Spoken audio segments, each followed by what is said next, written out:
Abay, nagsimula ho ang House, may Committee on Infrastructure. Ang Senado may Blue Ribbon. Tumigil na ho sila. Ang naiwan na lang ho, yung tinatawag na Independent Commission for Infrastructure. Ay hindi naman ho talagang independent yan dahil ang EO 94 ay ginawa at pinirmahan ng Presidente. Ang nag-create niyan ang Presidente. Ang nagnumbra ng members ang Presidente. Ang unang meeting sa Malacanang. So, ang mga tao para nagsasabi, ay bakit ganyan? Bakit tumigil na yung sa House at sa Senate at ito na lang bukod tanging ICI? Alam po nyo, ang problema dyan, ang sinasabi ay hindi natin pwedeng i-livestream ang proceedings in this day and age ho, no? Na lahat ng tao digital na, ha? Kahit sa media nga ho, digital landscape na. Aba, hindi mo ila-livestream tapos maririnig mo, si ganito hindi na ilista. Natandaan nyo yan, ang ICI naglabas ng yung para sa hold order. Abay, meron hong nakalimutan, naglabas na ng panibagong sulat na isinama yung isa. Pero hindi ina-explain. Kaya ho ito nagiging problema ngayon dahil hindi natin napapanood, hindi natin mismong naririnig, hindi natin mismong nakikita. Ano ba nangyayari sa ICI? Ang ICI ho is supposed to restore the public trust of us, all of us, doon sa proseso ng mahiya naman kayo campaign, no? Bakit po? Napakahalaga po ang parte ng para mo maging accountable ay kailangan ho transparent ang process. Hindi ho kayo magiging accountable kung ang proseso ay hindi transparent tapos nagkaroon lamang ng conclusion. Katulad na nangyari, no? Meron ng decision na si Congressman Saldico at ang Sunwest nag-file sila ng mga kaso. Ngayon, ang mga tao naghihintay, anong kaso yun?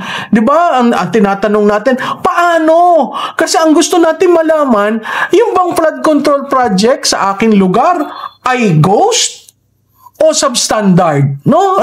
Critical ho yun kasi katulad ng sa Bulacan, ang sinabi, halos lahat sa District 1 substandard. O dapat malaman ng taong bayan na substandard yun para pag nagbaha, madali kang makaka-adjust dahil wala naman hong tumutulong sa atin. Tayo ang nagtutulungan sa isa't isa. Pag nalunod ang ating tirahan, ang ating gamit na napundar, ay tayo hubay binabayaran ng Estado? Hindi. Kaya kailangan natin malaman saan yung danger zone.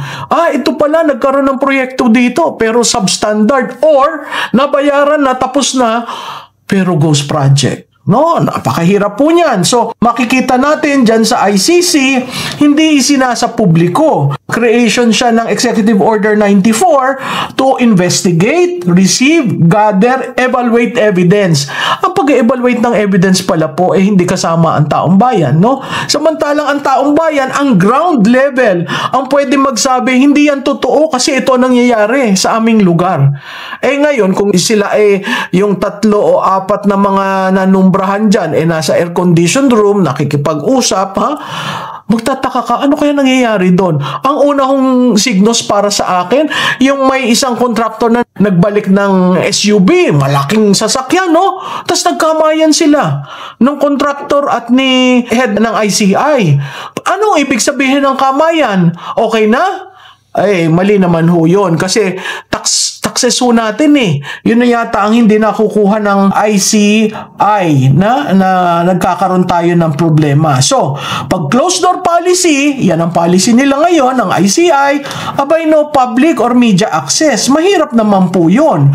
Ang rational daw po, kaya nila sinasarhan ang investigation nila ay they are trying to avoid a scenario of trial by publicity. Wala po tayong magagawa doon. In this day and age, the more na hindi mo isinama, the more na kung ano-anong balita ang lumalabas. So how do you control? Napakahirap po nun. Second is they want to protect witnesses and the evidence. Ano kung klaseng protection? Ibig mo bang sabihin, pag binuksan mo sa public, magkakaroon ng problema ang mga witnesses? At ang evidence, magkakaroon din ng problema problema, mahirap naman po yun, no? Avoid political exploitation. Hindi ho niya yan ma-avoid, mga sir, mga ma'am, no? Bakit po? Ay karamihan ho ng mga involved taga House of Representatives at taga Senado. Talagang may politika sa nangyari, no? Doon sa pamimigay ng pondo para sa flood control projects, no? And maintain the commission's integrity. Hindi ho kailangan ng integrity nyo. Ang kailangan yung proseso para maintindihan ng taong bayan ano ba talaga ang nangyari. At hindi kayo ang magde-decide, ang taong bayan ang magsasabi, naniniwala kami, hindi talaga kasama ito. O naniniwala kaming dapat yan ikulong. Yun ho ang napaka-importante, no? So, kung ano-ano na sinabi ng mga political leaders natin, may nagsuggest na, baka naman pwedeng i-allow ang limited public attendance, no? Yung parang nangyayari sa Estados Unidos, may naandon, may nagdo-drawing, at may nagsasummarize ano nangyari. At the end of the day, may briefing na ginagawa. Ay, parang ayaw rin po nila yon. Meron rin pong nag-suggest na disciplined hearing ang gawin para to prevent misuse. Meron rin po nagsabi na, nako, ay kung ganito ang proseso, it fuels suspicion, na may kinokontrol at may sinasanitize. Ay sa laki ng pondo niyan, tandaan po natin, ang nawawalang pondo ay 1.7 trillion. Trillion na po ang pinag-uusapan. At uulitin ko, yan po ay sa flood control projects lamang. DPWH pa lang po yan. Hindi pa tinitingnan ang farm to market road na DA, ang irrigation ng DA, hindi pa tinitingnan ang school building ng DepEd, at hindi pa rin ho tinitingnan ang TESDA.